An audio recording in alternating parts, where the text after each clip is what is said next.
السلام علیکم ورحمۃ اللہ تعالی وبرکاتہ۔ مرکز اہل سنت جامعہ رضویہ منظر اسلام کے یوٹیوب چینل ہم سبق درس نظامی میں آپ کا خیر مقدم ہے۔ پیارے بچوں، جنہوں نے ہمارے چینل کو اب تک سبسکرائب نہیں کیا ہے وہ ضرور سبسکرائب کر لیں اور بیل آئیکن بھی دبا دیں تاکہ ہر ایک ویڈیو کی نوٹیفیکیشن اپلوڈ کرتے ہی آپ تک پہنچ جائے، اور اپنے ساتھیوں سے بھی شیئر کریں۔ بات پسند آئے تو لائک بھی کریں اور اپنے قلبی تأثر کو کمنٹ کر کے ضرور بتائیں۔ اب آپ کے سامنے جامعہ رضویہ منظر اسلام کے ایک اہم اور ماہر استاد حضرت مولانا مفتی محمد ابراہیم صاحب قبلہ ہدایہ کا درس دیں گے۔ آپ ان کی گفتگو کو بغور سماعت فرمائیں۔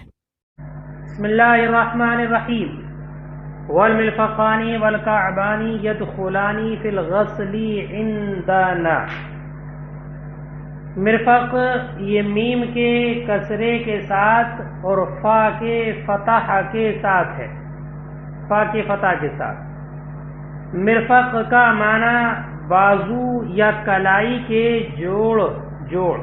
یہ جو بازو کا جوڑ ہوتا ہے اسے مرفق کہتے ہیں، مرفق۔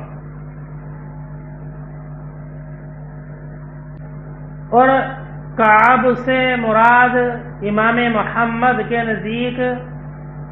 قدم کے ظاہری حصے پر تسمہ باندھنے کی جو جگہ کا جوڑ ہوتا ہے اس کو کہتے ہیں، تسمہ باندھنے کی جگہ جوڑ۔ لیکن یہ قول درست نہیں ہے۔ صحیح یہ ہے کہ پنڈلی کے نیچے جہاں پر پنڈلی کی ہڈی کی انتہا ہوتی ہے اس ابھری ہوئی ہڈی کا نام کعب ہے، کعب ہے، جس کو ہم ٹخنا بولتے ہیں۔ پنڈلی کی ہڈی کی انتہا جہاں پر ہوتی ہے تو دونوں سائڈ کو جو پیر کے اوپر ہڈی ابھری ہوئی ہوتی ہے اس ہڈی کا نام کعب ہے۔ اسی سے کاعب ہے، کاعب مشتق ہے اسی سے، اور کاعب کی جمع کواعب آتی ہے، کواعب سے مراد وہ نوجوان دوشیزہ لڑکیاں ہوتی ہیں جن کے پستان ابھرے ہوئے ہوں، ابھرے ہوئے پستان والی لڑکیوں کو کواعب بولا جاتا ہے۔ قرآن مقدس میں بھی اللہ نے ارشاد فرمایا وَكَوَاعِبَ أَتْرَابًا، وَكَوَاعِبَ أَتْرَابًا۔ تو چونکہ پیر میں جو یہ ہڈی ہوتی ہے یہ بھی دونوں طرف کو ابھری ہوئی ہوتی ہے، تو کعب سے مراد یہی ہڈی ہے۔ اس کے بارے میں علماء کرام کا اختلاف ہے کہ مرفقین یہ ہاتھ کے غسل کے حکم میں شامل ہے یا نہیں، ایسے ہی کعبین رجلین کے غسل میں شامل ہے یا نہیں۔ کیا مطلب یہ کہ جس طریقے سے ہاتھوں کا دھونا فرض ہے کیا کوہنیوں کا دھونا بھی فرض ہے، یا جس طریقے سے پیروں کا دھونا فرض ہے کہ اسی طرح ٹخنوں کا دھونا بھی فرض ہے؟ اس میں علماء کا اختلاف ہے۔ ہمارے ائمہ ثلاثہ امام اعظم اور صاحبین کا مذہب یہ ہے کہ ہاتھوں کے ساتھ کوہنیوں کا دھونا اور پیروں کے ساتھ ٹخنوں کا دھونا یہ فرض ہے۔ امام شافعی رضی اللہ تعالیٰ عنہ اور امام احمد بن حنبل رضی اللہ تعالیٰ عنہ کا بھی یہی مذہب ہے، اور امام مالک کی بھی ایک روایت یہی ہے کہ ان کا دھونا فرض ہے۔ البتہ امام ظفر رضی اللہ تعالیٰ عنہ کا اس میں اختلاف ہے۔ وہ یہ کہتے ہیں کہ مرفقین اور کعبین یہ غسل کے حکم میں داخل نہیں ہے۔ ان کا کہنا یہ ہے کہ ہاتھوں کا دھونا تو فرض ہے لیکن کوہنیوں کا دھونا فرض نہیں ہے، پیروں کا دھونا تو فرض ہے لیکن ٹخنوں کا دھونا فرض نہیں ہے۔ اور امام مالک کی بھی ایک روایت یہی ہے۔ دلیل کیا ہے امام ظفر کی؟ تو دلیل سنیں۔ دلیل میں امام ظفر نے یہ ارشاد فرمایا کہ آیت مقدسہ میں مرافق اور کعبین کا ذکر ہے، فَاغْسِلُوا وُجُوهَكُمْ وَأَيْدِيَكُمْ إِلَى الْمَرَافِقِ وَامْسَحُوا بِرُؤُوسِكُمْ وَأَرْجُلَكُمْ إِلَى الْكَعْبَيْنِ۔ تو یہ دو چیزوں کا ذکر ہے، مرافق اور کعبین۔ تو یہ دونوں غایت ہے، غایت انتہا ہے، اور قاعدہ ہے کہ غایت مطلقاً مغیّہ کے حکم میں داخل نہیں ہوتی۔ یہ قاعدہ ہے کہ غایت مغیّہ کے حکم میں داخل نہیں ہوگی، تو مرافق یہ غایت ہیں، لہذا یہ اپنے مغیّہ کے حکم کے تحت داخل نہیں ہوں گے۔ اسی کعبین یہ غایت ہے تو یہ اپنی مغیّہ کے حکم کے تحت داخل نہیں ہے۔ جیسے کہ اللہ تعالیٰ نے ارشاد فرمایا اتم الصیام الی اللیل، تو لیل روزے کے حکم میں داخل نہیں، کیونکہ یہ غایت ہے اور غایت مغیّہ کے حکم میں داخل نہیں ہوتی۔ اسی طریقے سے مرفق اور کعب یہ بھی ید اور رجل کے حکم میں داخل نہیں ہے۔ یہ ہے امام ظفر کی دلیل۔ ہمارے علماء کی دلیل کیا ہے تو وہ سنیے۔ ہمارے علماء نے فرمایا کہ امام ظفر کا یہ کہنا کہ غایت مغیّہ کے حکم میں مطلقاً داخل نہیں ہوتی ہے، یہ بات ہمیں تسلیم نہیں ہے، اس لیے کہ غایت کی دو قسمیں ہوتی ہیں۔ قسم اول یہ ہے کہ غایت اپنے ما قبل کو، ما قبل یعنی غایت سے پہلے جو ہے وہ ما قبل ہے اور وہی مغیّہ ہے، تو غایت اپنے ما قبل یعنی مغیّہ کی جنس سے ہے یا نہیں، کہ اگر غایت کو الگ کر دیا جائے تو اب صدر کلام اس مغیّہ کو شامل رہتا ہے کہ نہیں۔ صدر کلام یعنی مغیّہ غایت کو اور غایت کے علاوہ ان سب کو شامل ہو، ایک قسم تو یہ ہے، اور دوسری قسم یہ ہے کہ غایت اپنے ما قبل کی جنس سے نہ ہو، جنس سے نہ ہو، نہ ہونے کا مطلب کہ اگر غایت کو الگ کر دیں تو صدر کلام یعنی کہ مغیّہ غایت اور غایت کے علاوہ کو شامل نہ ہو۔ تو اگر غایت قسم اول سے ہے، قسم اول سے، تو ایسی صورت میں غایت مغیّہ میں داخل ہوتی ہے۔ قسم اول سے کیا ہے کہ غایت اپنے ما قبل کی جنس سے ہے، اگر غایت اپنے ما قبل کی جنس سے ہو تو غایت مغیّہ میں داخل ہوتی ہے،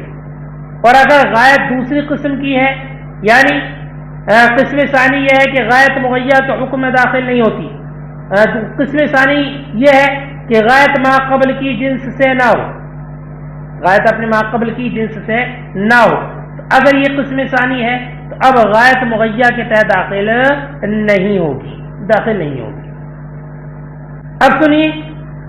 اتم الصیام الی اللیل میں لیل روزے کی جنس سے نہیں ہے،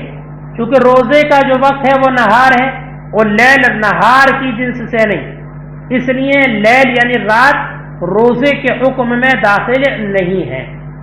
اور مرفقین یہ یدین کی جنس سے ہے، اس لیے کہ ید کا اطلاق انگلی کے ابتدا سے لے کر انگلی کا جو پوروا ہوتا ہے وہاں سے لے کر کاندھے تک ہوتا ہے، تو ید کا اطلاق مکمل ہاتھ پر ہوتا ہے اور اس میں مرفقین بھی شامل ہے، تو مرفقین یدین کی جنس سے ہے۔ ایسی کعبین یہ رجلین کی جنس سے ہیں، یہ بھی اس کی جنس سے، اور قاعدہ بتایا آپ کو کہ اگر غایت مغیّہ کی جنس سے ہو تو غایت اپنے مغیّہ کے حکم میں داخل ہوتی ہے، لہذا اسی قاعدے کے مطابق کوہنیاں ہاتھوں کے حکم کے تحت داخل ہوں گی اور ٹخنے یہ پیروں کے حکم کے تحت داخل ہوں گے۔ امام صاحب ہدایہ نے جو دلیل پیش کی ہے وہ سنیے۔ وہ یہ کہتے ہیں کہ کبھی غایت اس لیے ذکر کی جاتی ہے کہ حکم کو کھینچ کر غایت تک پہنچا دیا جائے، اور کبھی کبھی غایت کے علاوہ کو ساقط کرنے کے لیے غایت کو ذکر کیا جاتا ہے۔ ان کی گفتگو کا حاصل بھی یہ ہے کہ غایت کی دو قسمیں ہیں، ایک غایت اثبات ہوتی ہے اور ایک غایت اسقاط ہوتی ہے، اور ان دونوں میں فرق کیا ہے تو وہ یہ ہے کہ اگر صدر کلام مغیّہ کو کہتے ہیں، صدر کلام مغیّہ کو شامل ہو تو غایت اسقاط ہوگی، صدر کلام یعنی مغیّہ کو شامل ہو تو غایت اسقاط ہوگی، اور اگر شامل نہ ہو تو غایت اثبات ہوگی۔ غایت اثبات مغیّہ کے حکم میں داخل نہیں ہوتی ہے، مغیّہ کے حکم میں داخل نہیں ہوتی ہے، جیسے کہ اتم الصیام الی اللیل میں لیل روزے کے حکم کے تحت داخل نہیں ہے، اور غایت اسقاط یہ ما ورائے غایت کو ساقط کر دیتی ہے، لہذا غایت مغیّہ کے حکم میں داخل ہوگی، جیسے کہ اسی مثال میں کہ وَأَيْدِيَكُمْ إِلَى الْمَرَافِقِ، یہاں پر غایت یعنی مرافق کو جو ذکر کیا گیا ہے یہ مرافق کے علاوہ جو حصہ ہے اس کو ساقط کرنے کے لیے ہے۔ اب معنی یہ ہوگا کہ مرفق کے اوپر کا جو حصہ ہے، کوہنی کے اوپر کا جو حصہ ہے آپ کا، اس کو دھونا ساقط ہے۔ اب مرفق یہ غسل کے حکم کے تحت باقی رہے گی، چونکہ یہ غایت اسقاط ہے، غایت اثبات نہیں ہے، اور غایت اثبات مغیّہ کے حکم میں داخل نہیں ہوتی، جیسے کہ اتم الصیام الی اللیل، لیکن غایت اسقاط مغیّہ کے حکم میں داخل ہوتی ہے۔ فرماتے ہیں والمرفقان والکعبان یدخلان فی الغسل عندنا، اور کوہنیاں اور ٹخنے ہمارے نزدیک غسل میں داخل ہیں، برخلاف امام ظفر کی، وہو یقول، وہ کہتے ہیں ان الغایت لا تدخل تحت المغیّہ، کہ غایت مغیّہ کے تحت داخل نہیں ہوتی ہے، کاللیل فی باب الصوم، جیسے کہ رات باب صوم ہے، ولنا، اور ہماری دلیل ان هذه الغایہ لاسقاط ما وراها، کہ یہ غایت اس کے علاوہ کو ساقط کرنے کے لیے ہے، اذ لولاها، اس لیے کہ اگر یہ غایت نہ ہوتی لستوعبت الوظیفۃ الکل، اب یہ دھونا پورے کو گھیر لیتا، وفی باب الصوم لمد الحکم الیہا، اور باب صوم میں حکم کو اس تک کھینچنے کے لیے، اذ الاسم یطلق علی الامساک ساعۃ، اس لیے کہ اس میں مطلق جو الصوم ہے یہ بولا جاتا ہے ایک لمحے کے امساک پر بھی، کہ اگر کوئی ایک لمحہ بھی کھانے پینے سے رکا اس پر لفظ صوم کا اطلاق آتا ہے۔ والکعب هو العظم النافی، اور کعب وہ ابھری ہوئی ہڈی ہے، هو الصحیح، یہی صحیح مذہب ہے، ومنہ الکاعب،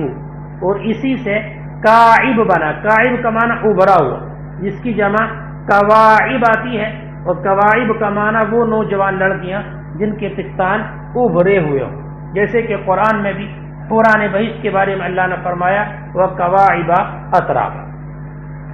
قال والمفروض فی مس الراس مقدار الناسیہ وهو ربع الراس، فرمایا کہ مسح راس میں فرض مقدار ناسیہ ہے، اور یہ مقدار ناسیہ چوتھائی سر کا حصہ ہے۔ مسح کا معنی ترہات کا عضو پر پھیرنا، ترہات کا عضو پر پھیرنا، چاہے تو اس طریق کو برتن سے لیا ہو یا کسی عضو مغسول کو دھونے کے بعد وہ طریق اس کے ہاتھ پر باقی رہ گئی۔ اس بات پر سارے علماء کا اتفاق ہے کہ سر کا مسح کرنا یہ فرض ہے، کیونکہ اس کا ثبوت نص صریح سے ہے، قرآن مقدس کی اس آیت کریمہ سے ہے جو آپ نے پڑھی، وَامْسَحُوا بِرُؤُوسِكُمْ۔ تو مسح کے فرض ہونے کے سلسلے میں کسی کا اختلاف نہیں ہے، البتہ کتنی مقدار میں مسح فرض ہے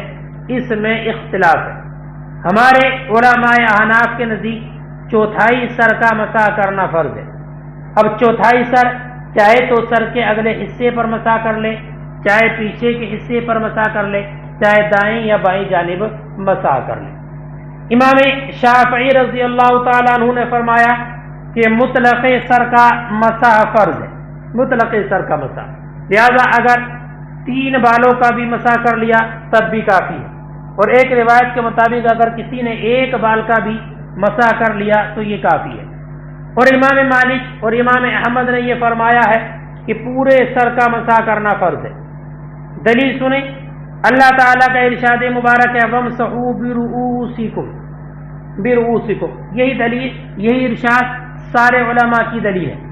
فرماتے اللہ رب العزت نے فرمایا وَامْسَحُوا بِرُؤُوسِكُمْ۔ امام مالک نے اس سے استدلال اس طور پر کیا ہے کہ یہاں پر آیت کریمہ میں برؤوس میں جو با ہے یہ با زائدہ ہے، جب با زائدہ مان لیں گے تو عبارت ہوگی وَامْسَحُوا رُؤُوسَكُمْ، اپنے سروں کا مسح کرو، اور یہ بات ظاہر ہے کہ راس کا جو اطلاق ہوتا ہے وہ مکمل سر پر ہوتا ہے، پورے سر پر ہوتا ہے، بعض سر پر راس کا اطلاق نہیں ہوتا۔ اس سے بات معلوم ہوتی ہے کہ پورے سر کا مسح کرنا فرض ہے، جیسے کہ آیت تیمم میں بھی اللہ رب العزت نے ارشاد فرمایا وامسحوا وجوہکم، تو وہاں پر بھی پورے وجہ کا مسح کرنے کا حکم ہے، ایسے یہاں پر پورے سر کے مسح کا حکم ہوگا۔ اور امام شافعی رضی اللہ تعالیٰ عنہ کی دلیل بھی یہی آیت کریمہ ہے، وہ یہ کہتے ہیں کہ مقدار کے تعلق سے یہ آیت کریمہ مطلق ہے، اور قاعدہ ہے المطلق یجری علی اطلاقہ، کہ مطلق اپنے اطلاق پر جاری ہوتا ہے، لہذا اس قاعدے کے مطابق مطلق سر کا مسح کرنا فرض ہوگا۔ اگر ایک بار یہ چند بالوں پر بھی مسح کر لیا تو اس میں مسح کا اطلاق ہو جائے گا، یہی کافی ہے۔ ہمارے علماء اناف نے یہ فرمایا ہے کہ مقدار مسح کے تعلق سے یہ آیت کریمہ مطلق نہیں ہے بلکہ مجمل ہے، اور مجمل یہ بیان کا محتاج ہوتا ہے، لہذا اس آیت کریمہ کے لیے بیان کی حاجت، اور بیان وہ حدیث ہے جس کے راوی حضرت مغیرہ ابن شعبہ رضی اللہ تعالیٰ عنہ ہیں۔ وہ فرماتے ہیں کہ نبی اکرم صلی اللہ علیہ وسلم ایک جگہ پر تشریف لائے جہاں پر قوم کا کوڑا ڈالا جاتا تھا، آپ وہاں پر تشریف لائے اور آپ نے پیشاب کرنے کے بعد وضو فرمایا اور مقدار ناسیہ پر مسح کیا۔ اس سے معلوم ہوتا ہے کہ مقدار ناسیہ پر مسح کرنا یہ فرض ہے، اور اس حدیث سے امام مالک اور امام شافعی کے خلاف بھی حجت ہو جاتی ہے۔ امام مالک کے خلاف تو اس طور پر حجت ہے کہ اگر پورے سر کا مسح کرنا فرض ہوتا تو اللہ کے رسول صلی اللہ علیہ وسلم جو کہ موجد شریعت ہیں سر کے چوتھائی حصے پر مسح کرنے پر اکتفا نہ فرماتے۔ آپ کا چوتھائی سر پر مسح کرنا اس بات کی دلیل ہے کہ پورے سر پر مسح کرنا فرض نہیں ہے، اور امام شافعی کے خلاف یہ حدیث اس طور پر حجت ہے کہ اگر چوتھائی سے کم پر مسح کرنا جائز ہوتا تو کبھی نہ کبھی ایک بار اللہ کے رسول صلی اللہ علیہ وسلم بیان جواز کے طور پر اس کو ضرور کرتے، حالانکہ نبی اکرم نے چوتھائی سر سے کم پر کبھی بھی مسح کیا ہو ایسا ثابت نہیں ہے۔ اس لیے یہ حدیث ان دونوں اماموں کے خلاف حجت بن جاتی ہے۔ بعض علماء اناف نے یہ کہا ہے کہ مقدار ناسیہ کی تقدیر 3 انگلیوں کے ساتھ ہے، یعنی 3 انگلیوں کے برابر سر پر مسح کرنا یہ ضروری ہے، اور وہ دلیل یہ دیتے ہیں کہ مسح یہ ہاتھ سے ہوتا ہے، آلہ مسح یہ ہاتھ ہے، اور ہاتھ میں جو انگلیاں ہیں وہ 3 انگلیاں اس کا اکثر ہے، اور قاعدہ ہے کہ اکثر کے لیے کل کا حکم ہوتا ہے، للاکثری حکم الکل، اس لیے اگر 3 انگلیوں سے مسح کر لیا تو 3 انگلیوں کا مسح یہ بھی پورے ہاتھ کے قائم مقام ہوگا، 3 انگلیوں کا مسح کرنا بھی شرعاً کافی ہوگا۔ لیکن صحیح اور مختبی مذہب جو ہے وہ یہی ہے کہ مقدار ناسیہ یعنی چوتھائی سر پر مسح کرنا فرض۔ فرماتے ہیں والمفروض فی مسح الراس مقدار الناسیہ، اور فرض مسح راس میں مقدار ناسیہ وہو ربع الراس، اور وہ چوتھائی سر ہے۔ لما روا المغیرہ بن شعبہ، اس کی وجہ سے جو روایت کیا مغیرہ ابن شعبہ نے ان النبی صلی اللہ علیہ وسلم آتا سباطۃ قوم فبالا، کہ نبی اکرم صلی اللہ علیہ وسلم قوم کے کوڑے ڈالنے کی جگہ پر آئے تو آپ نے پیشاب کیا وتوضأ اور وضو فرمایا، ومسح علی ناصیتہ وخفیہ، اور آپ نے اپنی ناصیہ اور خفین پر مسح فرمایا۔ والکتاب مجمل، اور کتاب یعنی یہ آیت کریمہ جو ہے مسح کے سلسلے میں یہ مجمل ہے، فالتحق بیانا بھی، تو یہ اس کا بیان بن کر لائق ہو گئی حدیث پاک۔ وهو حجۃ علی الشافعی، اور یہ حجت ہے امام شافعی کے خلاف فی التقدیر بثلاث شعرات، 3 بالوں کے ساتھ مقدر کرنے میں، وعلی مالک، اور امام مالک کے خلاف حجت ہے فی اشتراط الاستیعاب، استیعاب یعنی پورے سر کو گھیر لینے کو شرط لگانے میں، وفی بعض روایات، اور بعض روایات میں قدرہ بعض اصحابنا بثلاث اصابعیت، ہمارے بعض اصحاب نے اس کو مقدر کیا ہے ہاتھ کی 3 انگلیوں سے، لأنها اکثر ما هو الاصل، اس لیے کہ یہ اس کا اکثر ہے جو اصل ہے آلہ مسح میں، کیونکہ ہاتھ ہے اور ہاتھ میں 5 انگلیاں ہوتی ہیں تو 3 اس کا اکثر ہے، اور اکثر کے لیے کل کا حکم ہوتا ہے، اس لیے 3 انگلیوں سے مسح کرنا بھی کافی ہوگا۔ عزیز طلبہ، یہاں تک وضو کے فرائض کا تفصیل سے اور ائمہ کے اختلاف و دلائل کے ساتھ ذکر مکمل۔